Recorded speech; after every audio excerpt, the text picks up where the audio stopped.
Welcome to Roll the Dice and All Things Gaming. Today we're going to be talking about keeping your reality out of my fantasy, or as I like to put it, keeping your fantasy out of my reality. We're going to look at both sides of the coin. I'm Dave, your host. This is Keith. JK. Keith. Say hi, Amy. Hi, Emma. Okay, there we go. We have Amy visiting virtually. Let's talk about keeping your reality out of my fantasy, as one of my players put it so succinctly yesterday. With Amy. Yeah, with much emphasis, I might say. I believe it was, keep your fantasy or your reality out of my fantasy, Dave. I think it was something right along those lines. I think so. Yeah. So, where do you draw the line? Reality fantasy mix. You're in a world with fireballs. You're in a world with fireballs and ogres and lightning bolts and magic. Yeah. Where does reality come in? Well, because there has to be some kind of reality. There has to be a consistency. You have to have grounding. You have to have grounding rules, right? And the grounding rules is generally falls right back down to physics, right? We'll start out with the big pain in my butt. What are you carrying? Right? Encumbrance. I'm not talking about lifting the weight and pulling the weight, which they differentiated in D&D, quite well, but hardly. I don't know anybody that ever used those rules, right? But say you ignore coin weight. The coin weight's the big one. Coin weight, well, coin weight is a big one, but there's another one that I think is actually a little larger. All right, let's ignore coin weight for now. We'll come back to coin. All right. Let's go down to what a character is carrying with them and what is reasonable access to it. A backpack does not have a zipper. It does not have this magical ability where you take it off and you can reach in and pull out whatever the hell you want. You have to tie the flaps. You have to tie the flaps, but you have to be able to dig in there. I want the potion. I don't want the other thing. Well, that's probably in a box, so I got to get the box out. Well, I want to reach in and get my rope. Well, your rope probably isn't in the backpack. It's probably strapped around you because you got 50 feet of half-inch hemp.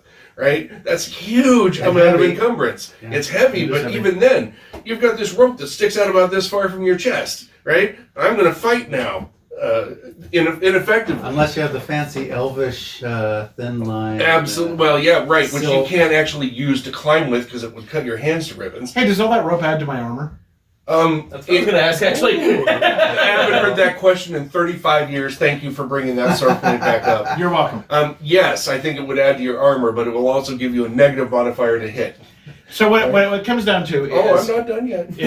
I'm sorry. I'm not done yet. Go ahead. 10-foot pole, 6-foot spear, 5.5-foot battle axe, plus your swords, your daggers, and everything else. That's just the weapons, plus your armor. What type of armor are you wearing? And then you've got your food, your rations. You've got, now we go back to the coin weight and add this giant anvil of 4,000 gold coins that you have in a bag? No bag's going to hold that, so it's going to be in something in your backpack. Oh yeah, probably at the bottom. It's a series of bags distributed all over my body. Right? Does that count for armor? I don't think so. Because I think it would. That's your armor. It's a blade of armor. How much would 400 gold coins weigh? 40 pounds. So 40? Gold's heavy. Yeah. Yeah, it is. Okay. Yeah. So you get 10, 20 coins together, it's going to weigh about a pound. And it's usually, most games have it, 10 coins to a pound. So, and I'll tell you from personal experience, is that a bag of coins, a big bag of coins, is unwieldy. Oh yeah. Your experience at a video arcade, right? Working there, where you've got my experience at the bank, where I'm dealing with giant pounds of quarters, right? And I know exactly how much money, how many quarters are in one of those bags because I have to count them, and it's unwieldy. So you've got this situation where you've got encumbrance and you've got what your character can carry. Well, I'm under the 300 pounds my super strong, Herculean character can carry. I said, okay, yes. But now you have a bundle that's about 1.5 feet around you of shit that you're balancing all over the place. Oh, and let's not forget the bow. Oh, I just keep it over my back. What, with your spear, your javelins, and your 10-foot pole? What do you mean you got a spear slung on your back? I don't think so. You actually recreated this in real life. I did. Yes. Tell us about it. All right. Renaissance reenactment. We decided one time that we're going to go ahead and do the adventurer kit. So I put on all of my armor, metal and leather and chainmail, and then we put just climbing rope, so what is that, 1/4 inch, something like that. Sure, I put 50 feet of that on me. I put a bow on me. I've got an 8-foot spear. I've got my sword. I've got my battle axe.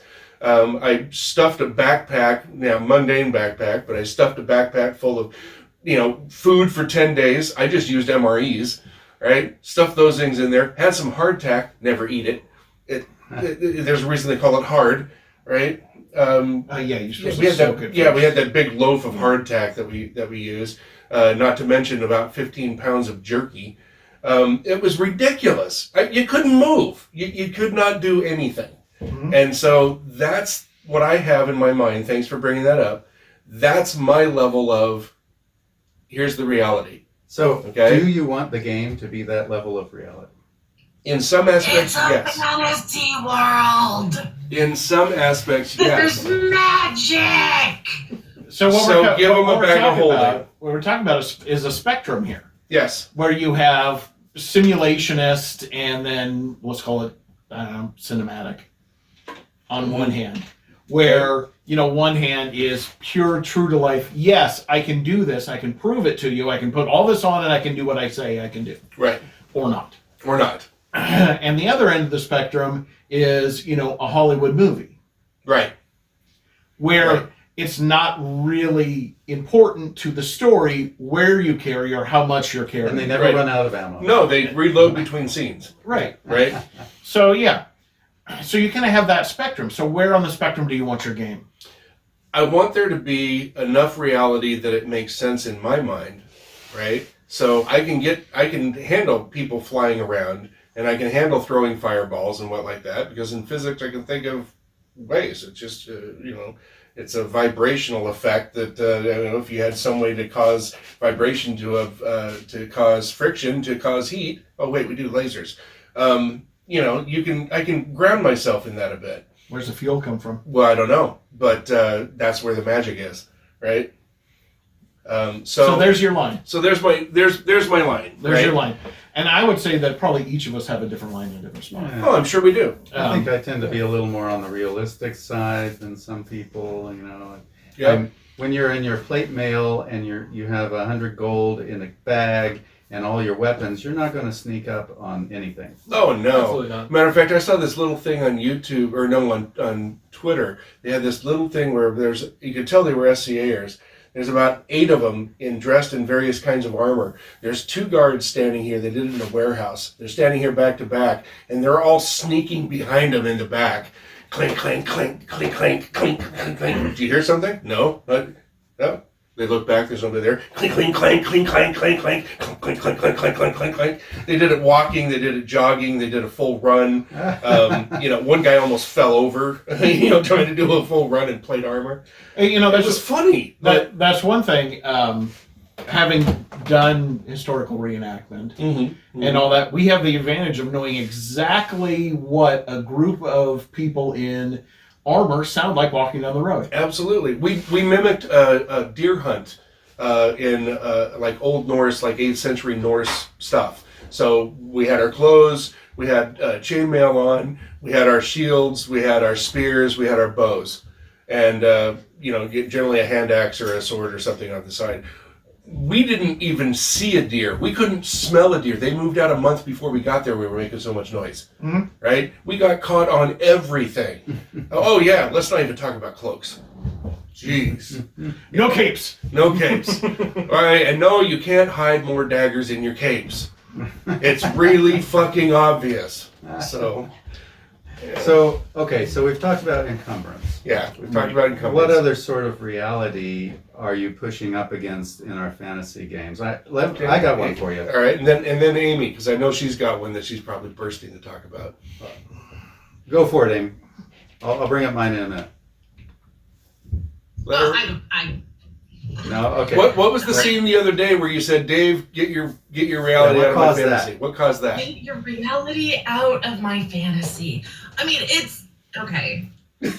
See? That's basically a catchphrase. Like that's. So what was the scene that led to that? Constantly saying that to you. Oh, the scene? That was the guard's eye. That I think that was one of the first times I might have said it. Yeah, when I healed somebody, which to me means I undo the damage that has been done to someone. Oh no. Fully healed him, eye still out of the socket. Yep. Doesn't magically withdraw that thing back there. It doesn't take the arrow out of the wound. Yeah, we had one where you were shot in the back with an arrow, and they healed him without taking the arrow out first. So now, does the magic mysteriously dissolve the arrow and the arrowhead inside the body? Is that what the magic is supposed to do? See, so no, that was different though. I understand that there was something physically. No, the magic in the healing process pushes the arrow out as it heals. I see. Okay, all right. Well, that is exactly what I was going to bring up. That, or what the body naturally does when it works out things that are stuck in it. It naturally... Or it absorbs it because it can't get it out because it's stuck to usually in that, it'll encapsulate it. Yeah, so injuries... like that also... Magical healing is a big breaker, I think. It is, but it's effing magic. So... And here we get what happens when two people's lines are in different places. Right. So I draw a difference between a magic arrow from a wound. You're gonna do damage a second time removing that arrow. So everybody gets shot. They don't just take the damage from being impacted. Now they're gonna get hurt twice, and there's not a set mechanic for that. No, but taking the arrow out is going to cause less damage and trauma than going in generally. Generally speaking. But where I draw the difference on magical healing is a spell or a potion. You're talking about potions and spells differently.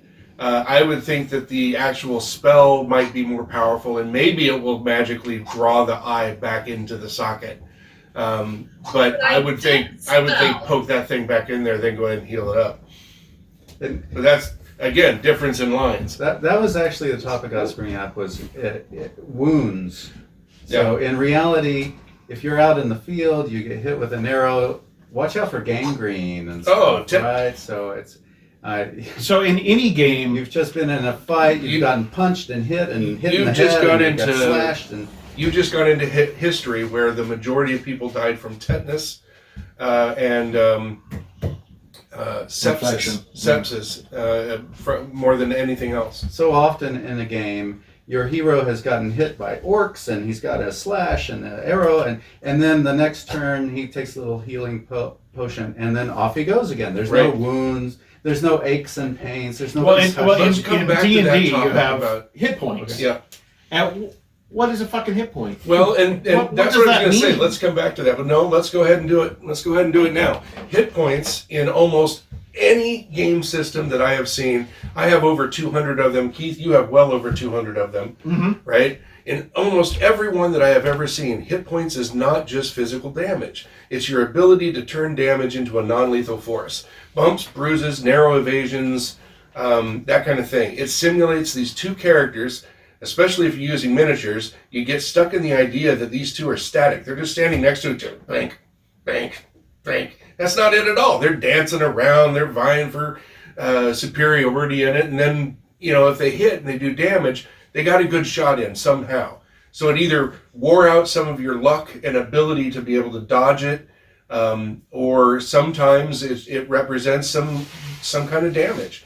And I play it off of my imagination when I'm describing the fight about which one's which, until I know that their hit points are getting lower and lower and lower. Now it's more into physical trauma. So that's how I run that. But Cypher System by Mind and Cook Games, that one actually has a scale. It does. Right? Hail and, what is it, disabled? Disabled's the last one. Oh, and what was the middle one? Not incapacitated. Incapacitated is the last one. Hail, disable, and incapacitated, right? Yeah. And there's a lot of games that do. There's a lot of games Yep. that do wounds. Yep. There are some games that you determine exactly where you're hit and exactly what that means. Yep. And those are ponderous and hard to play. Yes, they are.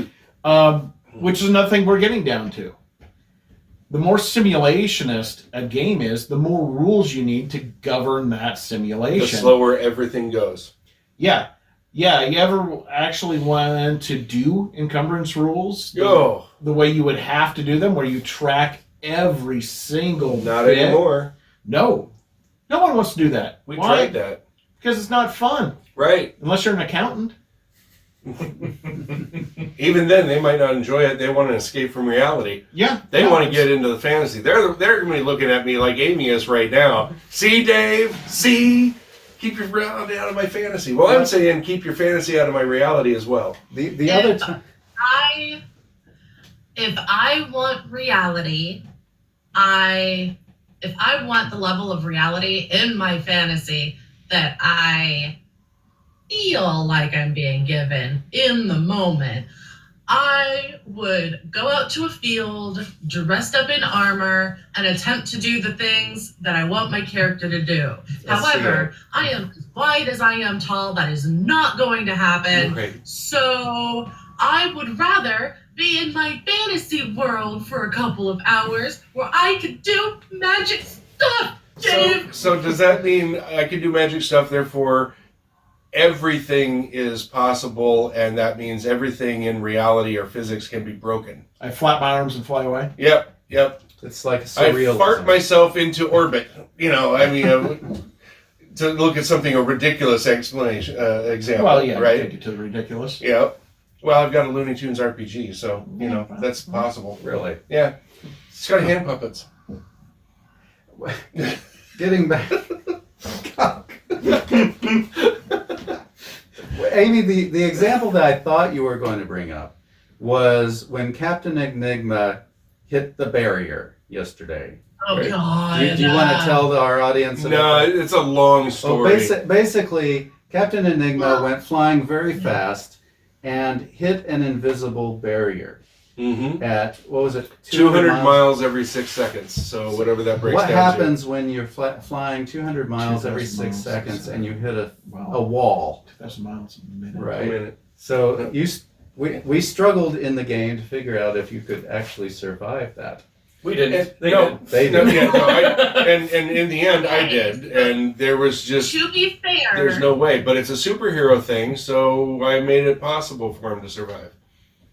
I am not the normal game master for that campaign. The entire purpose of me taking these sessions was so that Dave could focus on other games. So this was supposed to be something goofy, just having fun and everything else, and then Enigma comes in and turns himself into a bug on a windshield. I am not ready for that level of responsibility. So that I brings was us trying to figure out any way to undo it. that spins us out of this topic into the topic of how does a GM dance around a problem that comes up to the satisfaction of everyone at the table. And I don't think you can. Well, it's a topic for another conversation. It sounded probably, like the decision was to suspend reality enough Right. that he was able to survive Right. due to his superhero powers, and that's perfectly fine. Sure. I say it's a role playing game about superheroes, so Well, and that's they why should survive things like that sometimes. we have a mechanism. People use it all the time in D&D, but I don't think they fully believe in the mechanism. And that is, are you running a fantasy, a realistic, a fantasy, or a high fantasy campaign? High fantasy, big magics, right? You can break all sorts of limits with Low with fantasy that. is Low more- fantasy is you're dealing with a lot more grit and reality. It may not from even that. be magic in low fantasy. Right. And then there's the average game, which is there's fantasy there. That average D&D game is high fantasy, but So maybe the answer to this can be dealt with in a session 0, where you discuss where that line is. right, How much reality do we want in this game? right. Okay, that's a good idea. I'm going to test that today. I've got a brand new 0 session coming up here in a couple hours. I'll test that. Okay. Right? We'll see how it goes. Keith, you got anything on this particular topic? The amount of realism should equal to the amount of fun. Once the realism gets too far, then it stops becoming fun, starts becoming work. So that's the way that I look at it. And that's a very good point. I'm going to throw this back at you. Amy's clapping. What if half the players don't want that level? What if that takes them out of their fun? Then What's the GM to do? you figure out the place that's perfect. It's going to be a middle ground. Nobody's Exactly, and nobody's that's going to be happy. and that's what I try to do. Yeah. I try to find the middle ground where everyone can have some fun. Yeah. Right? Does the magical healing work? Yes. Do you have to take a little bit of precaution, like taking the arrow out of the wound or poking the eye back in the skull? Yes. But the magic still works. The eye will still work. You'll have some scarring. You know, you're not going to come out pristine as a newborn babe. Right. But the magic works. And there's nothing wrong with that, but what if I'm expecting something different? I know, but if the whole group's got to have that buy-in. Yeah, exactly. And so what I'm saying is, if you have like that discussion ahead of time, right, and I know that's what needs to be done, right, then it comes down to, am I the right GM for you? You know, for the table too, because the GM has to work from their paradigms. It's difficult to adjust to other paradigms constantly. So that's where we can go back to another topic of how do you choose your DM, right? Even if you're just choosing it about the players at the table, you're going to have a big enough mix of people at the table that are going to want different things.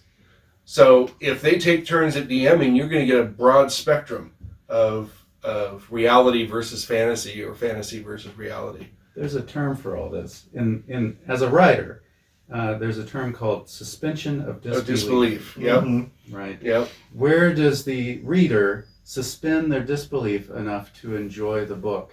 Right. And as a writer or as a DM, Sure. right, you're always trying to figure out where that level is, and it has to suit the genre. It has to suit your audience. Which are the players. Yep. Right.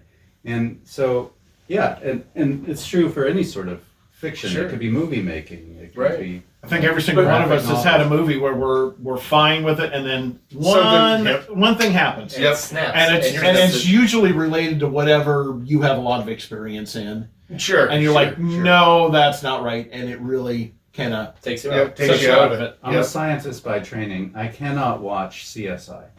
No. It is not realistic enough for me. Well, any crime drama is not. They don't solve cases in 24 hours. They solve cases in months. You know, it's the way it is. You can't look in a microscope and say, "Hey, that DNA is a match." You know, right? Most viewers may not understand that, but me as a scientist, I'm like, right. Turn off. Right. Yeah, and that's where it runs into your experience, right? Right. Exactly. Right. You can tell what generation I am. I know.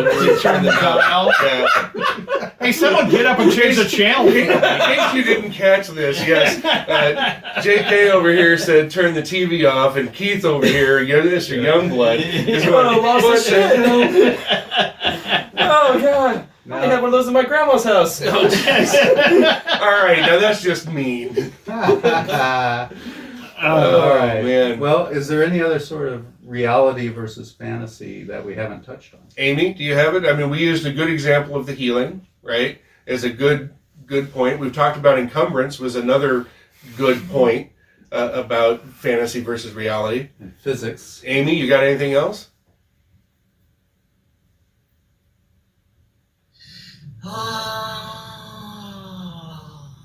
I think when you are talking about a physical limitation versus a magical limitation, Mm-hmm. if you try to assign a physical limitation to a magical limitation, when there's no indication in your fantasy world, your fantasy setting, that there is a physical limitation on your magical ability, I think that is where I get lost. I To would say never be that able you're- to do that. I would never be able to meet that need because I cannot separate fire is fire. Fire behaves like fire, right? It's not going to be, you can describe magical fire in any way you want. But to me, fire is still fire. And there are players out there who might disagree with this. Well, I'm not sure what you mean. I don't use fire. Don't look at me like that. So what's an example that you mean here, Amy? So, just looking at the two things that have been primarily talked about, encumbrance. To say that at a certain, that there has to be a threshold, that at a certain point, there's no way that you can carry all of these things. Right. So being able to say, okay, that means that you'll be able to carry X amount of weapons.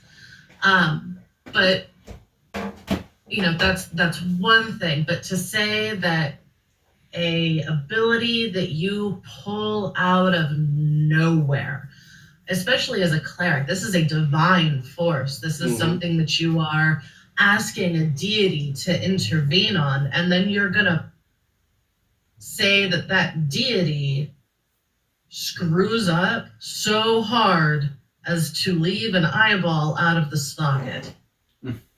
It's not that the deity's screwing up. The deities have to be able to function within the paradigm of the functional universe, I think. This is probably an off-camera argument. This is probably an off-camera argument.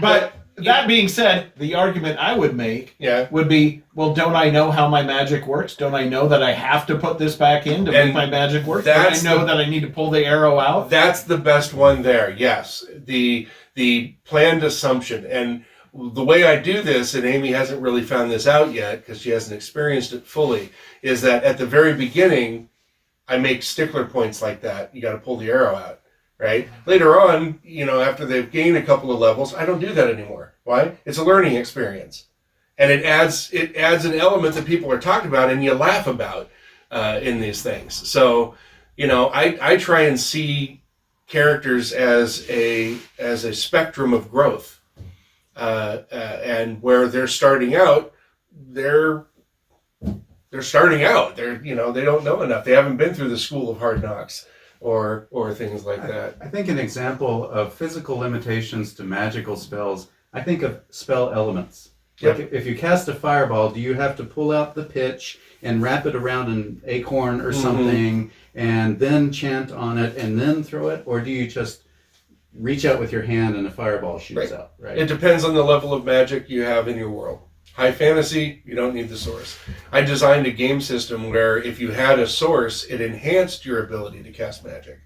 So Fireball is the perfect example. They could cast Fireball or a Firebolt or whatever it is, and it would do X amount of damage. But if they had a real source there, a torch or anything where they could take that and enhance it, it did 2 or 3 times the damage, right? So it made the characters think about, I really would like to make sure I've got some extra of this and that.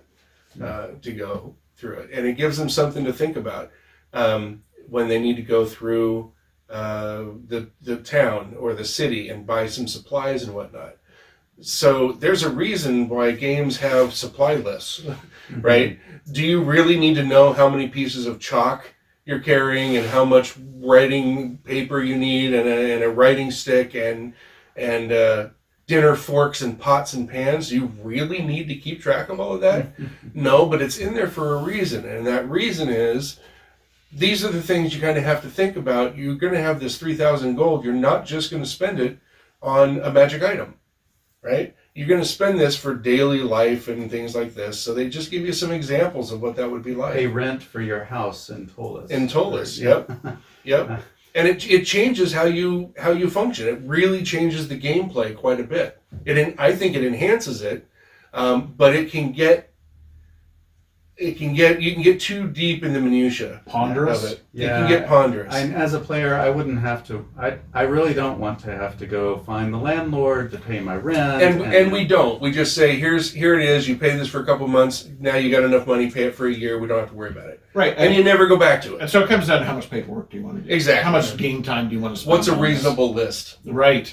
Yes. Am I fine with paying rent On a place? Yes, absolutely. Sure. Do I want to work out the taxes in the game world? No. Fuck no. Yeah, no. You got enough of that. I don't want to do that in the real world, Right. much less in my fun. But you know what? When you have to think about, oh yeah, I want to have an apartment that I can stay at when I'm not out adventuring, things like this. I got to pay for that. It brings it back into your head of, oh yeah, I have a life, right? I have a life beyond kicking down that door, murder hoboing whatever's in there, and taking the treasure. And that brings a sense of completeness, I think, to a character. Just as important as backstory was, I think that some of those elements woven into the everyday life of the characters enhances that overall life of the characters. It gives them a more sense of being real. And it doesn't matter if you have a high fantasy world, right? That level of reality brings in an enhancement that makes the magic stand out even more, right? It's immersion. It's immersion, yeah. And what level of immersion is good for you? That's going to depend on the GM and their capabilities, and it's going to depend upon the tolerance and or desires of the players.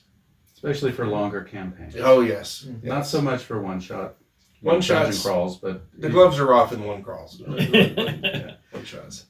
I think as normal, we've probably come to no conclusions whatsoever. No, keep your fantasy out of my reality.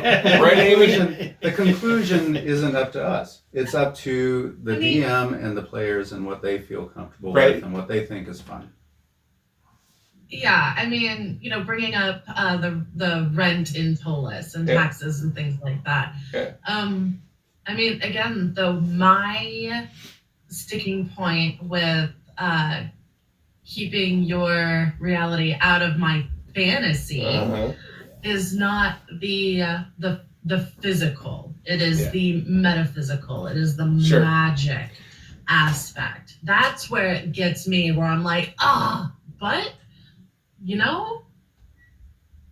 I'm still having fun. I was just going to say, do you still enjoy the game?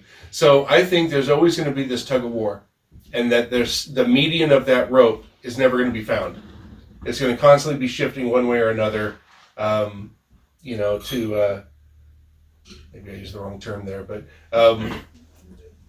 it's constantly going to be it's give and take. It's constantly going to be pulling one way or another. It's a pendulum. It's a pendulum. So I think that kills this, beats this dead horse. So what do you think as the viewer, as a player, as a DM? Leave a comment. How real should your game be to be fun? Yeah. And what's your experience? Yeah, leave a comment. We'll get back to you. And thank you for watching All Things Gaming from Roll the Dice. Have a great day, and have a good game. All right. Well, that had a lot more meat on the bone than you thought. Oh yes. Oh.